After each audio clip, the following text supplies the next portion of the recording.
Stage छै एखन तैयार पूरा नहीं भेलै, बनल छै पूरा ऊपर तक जेतै और अहाँके कुर्सी सब एखन लागि रहल छै।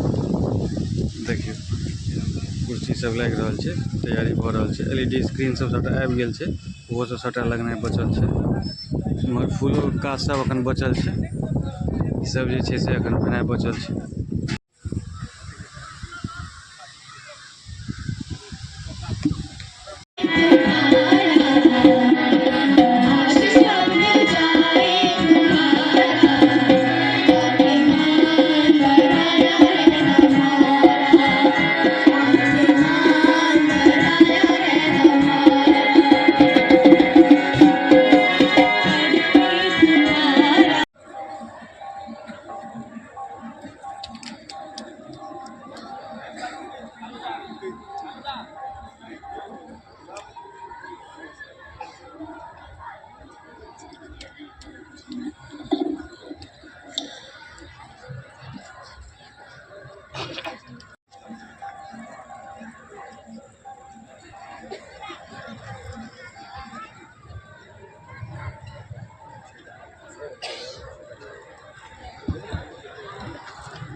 इंस्ट्रूमेंट बजवा लीजिए कोई सा भी, या फिर किसी टॉपिक पे इनको 10 लाइन बोलने के लिए कहिए। ये हर मामले में अव्वल हैं और मैं इसकी एज अ क्लास टीचर ये कह सकती हूँ कि ये भविष्य में बहुत आगे जाएगा, क्योंकि सच में ये बहुत होनहार बच्चा है। तो इनके लिए जोरदार तालियां।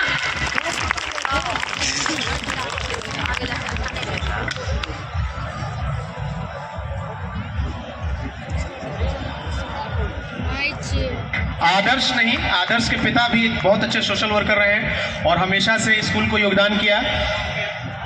और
चारों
हैं।